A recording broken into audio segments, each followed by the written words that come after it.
brilhante, intenso, arrebatador. Em Tigana, a Lâmina da Alma, Geiger Velkey captura os seus leitores dentro de um mundo mágico, renascentista, onde o povo luta ainda para manter sua memória. Um pequeno grupo de pessoas vai lutar para trazer de volta à tona o nome da sua terra perdida. Hoje eu tenho um grande prazer de mostrar esse livro para vocês.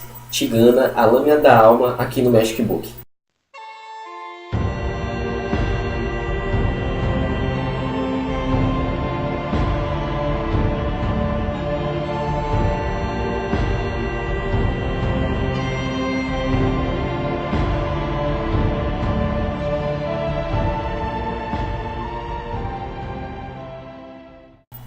Tigana e Astibar foram duas das grandes cidades ou dos grandes reinos da Península de Palma, mas um dia as duas foram derrotadas por povos estrangeiros. Tigana foi derrotado pelo povo de Brandin, Brandin de Ygritte, que seria um mago, um feiticeiro poderosíssimo. Já Astibar, que seria uma cidade próxima também dessa península, foi derrotada por Alberico de Balbadior. Essas duas terras foram conquistadas e cada uma seguiu o seu rumo. Balbardior, no caso, dominou seu povo de maneira tirânica, mantendo-os através de impostos e também de uma violência considerável que as pessoas daquela cidade se mantessem na rédea curta. Brandin, no entanto, foi além. Para ele não foi o suficiente a dominar Tigana, conquistar Tigana. Ele decidiu, após a morte de seu filho pelos tiganeses, apagar da memória de todas as pessoas que Tigana um dia já existiu. De que maneira? Ele usou um poderoso feitiço onde jamais uma pessoa de qualquer parte do mundo que não seja uma pessoa que nasceu em Tigana, até aquele momento em que ele usou esse feitiço, fosse capaz de proferir, de escrever ou mesmo de se lembrar dessa terra. Ou seja, quando a última geração de tiganeses que nasceu naquela região, até o período, ou até antes do período em que ele usou essa magia, morrer, Tigana simplesmente terá sumido do mapa. A tônica dessa história de um povo, de um pequeno grupo de pessoas, de Alessandro, o príncipe de Tigana, para lutar contra essa maldição e evitar de que seu povo e seu reino suma completamente dos anais do mundo. De que maneira o príncipe Alessandro de Tigana poderia fazer tal coisa? Primeiramente, o Alessandro não tem poder nenhum contra esses dois seres, contra esses dois homens extremamente poderosos, né? Líderes de exércitos gigantescos, extremamente numerosos, de homens muito bem treinados. Tigana e Astibar, que foram as terras conquistadas, elas não foram só derrotadas, elas foram massacradas. Assim, foi muito fácil. Dentro de Tigana e Astibar não existia uma magia muito poderosa, enquanto que Brandin de Ygritte e, no caso, Alberico de Barbadior são alguns dos magos mais poderosos do mundo, e nesse mundo a magia faz toda a diferença.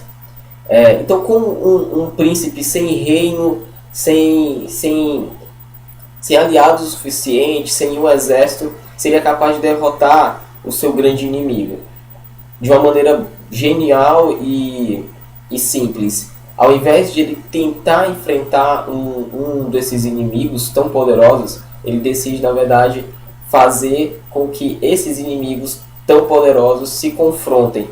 De que maneira? Criando uma rede de intrigas e construindo assim, com alguns aliados pontuais, que haja um tipo de desconforto entre o povo conquistado e o próprio povo conquistador. Por quê? De que maneira? É muito interessante você ver que na história da humanidade, inclusive, vários povos, quando se tornaram povos de grandes territórios, eles sofreram basicamente um conceito muito, muito simples. Como dividir a fatia do poder.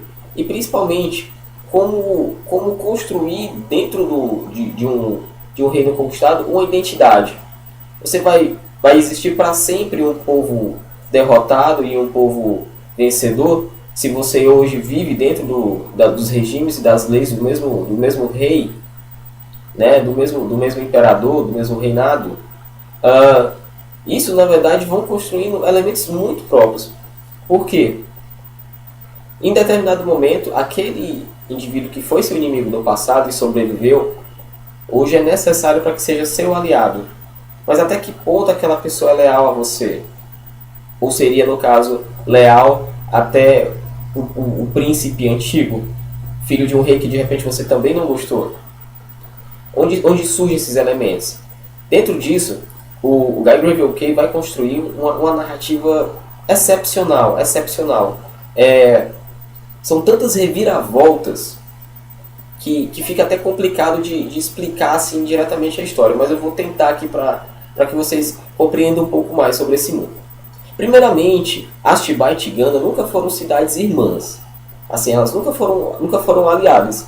E, inclusive, um dos motivos das derrotas das duas foi exatamente o fato de que, no momento em que elas foram atacadas por esses dois povos, elas não lutaram unidas como se fosse um povo só. Elas fazem parte da Península de Palma e elas poderiam muito bem ter se unido, né, anos atrás. Mas isso não aconteceu. Elas foram derrotadas, cada uma de maneira até muito fácil. E com o passar do tempo, o rei de Atibaia, ele foi morar no exílio. Já o Brandin de Ygritte, são questões diferentes com Tigana. Por quê? Ele é um rei em Ygritte, enquanto que o Alberico, ele não é um rei, ele é um duque importante que trabalha para um outro rei, para um imperador, que deixou as terras com ele, portanto ele não pretende nem um pouco sair daquela região.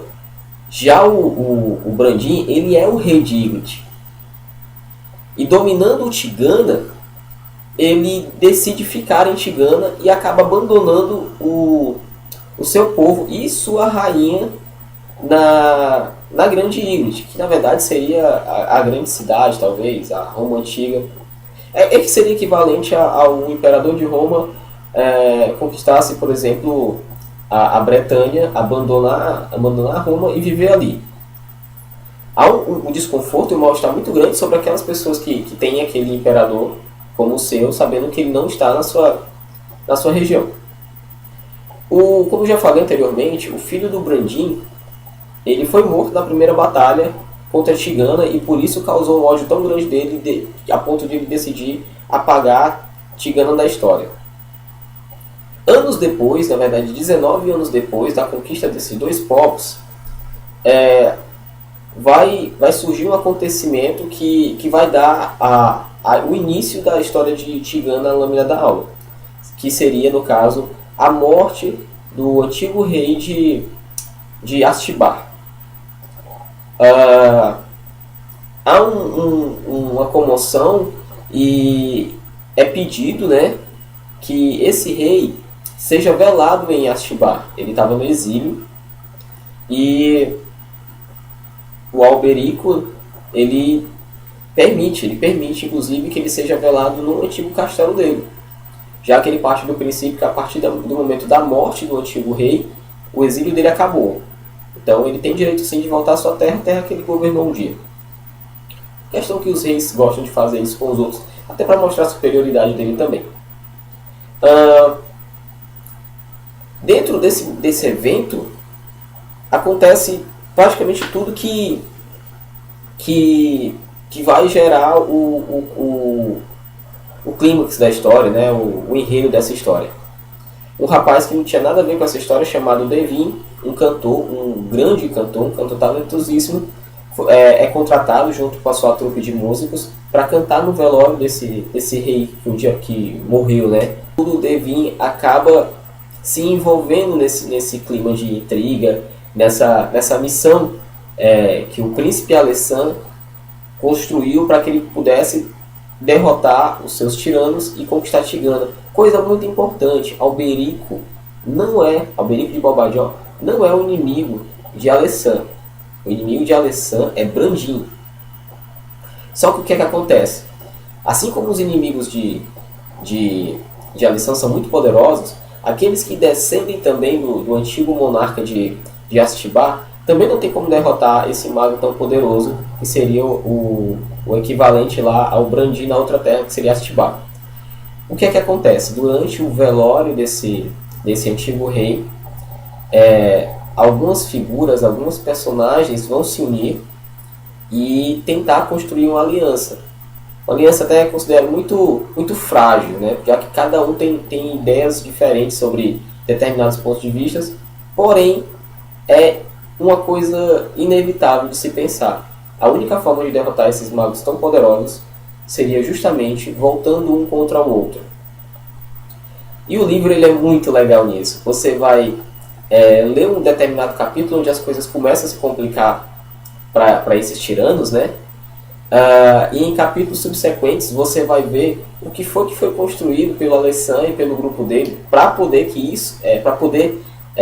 possibilitar que isso acontecesse. O Guy Gravel Kay, ele não é só um super escritor no estilo fantástico, assim. Ele criou povos muito bem construídos, terras muito bem construídas, uma mitologia, né? uma religião também muito bem construída, mas ele também é um incrível poeta, assim. O livro dele, o Tigana, ele transita, margeia diretamente com a poesia. Então, tem horas que você está lendo uma descrição dele, mas você, na verdade, é uma descrição poética. Então, o livro é maravilhoso, o livro é incrível. Na verdade, o próprio livro Tigana, ele só tem um fascículo. Aqui, assim como em Portugal, que no caso a Saída de Emergência, que é a editora que publica o livro, né, decidiu dividir o livro em duas partes. O livro termina de uma maneira um pouco estranha, tendo visto que na verdade ele foi cortado ao meio, né, para terminar esse primeiro livro. Porém, ele não deixa a desejar em nada, e pelo contrário, na verdade você fica desesperado para ler o segundo livro, que eu já tenho e vou mostrar para vocês agora, que é Tigana, A Voz da Vingança. Vocês podem ver, ainda tá lacradinho, ainda nem abri, né? E essa personagem é incrível. Talvez, eu acredito que seja a melhor personagem do livro. E quem seria essa mulher tão importante a ponto de ela estar na capa do segundo livro, assim como o príncipe Alessandro está no primeiro? Essa é a Dianora. A Dianora, ela é uma tiganesa que ao longo da sua vida ela planejou sozinha um objetivo. Ela iria matar o Brandin de Ygritte e vingar sua família. Ela ainda muito jovem, ela foge de casa, né, naquilo que se tornou Tigana. E o que é Tigana hoje? Tigana é um lugar sem nome, onde algumas pessoas chamam de Baixa Corte. E o porquê dessa razão de que as pessoas não podem chamar de Tigana?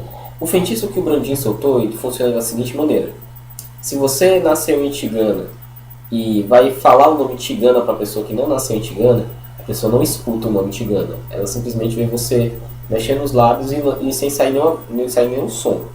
Eu, tiganês, escrevesse o nome Tigana e mandasse como um envelope, uma carta para você, você não veria nada, estaria em branco, e você também não conseguiria ver essa carta com esse nome. Ou seja, apenas os tiganeses que nasceram naquele determinado momento. Por quê? Tigana não deixou de existir como território.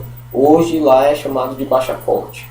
Porém, se você nasceu no período de Baixa Corte, já é chamado de Baixa Corte, você não é um tiganês.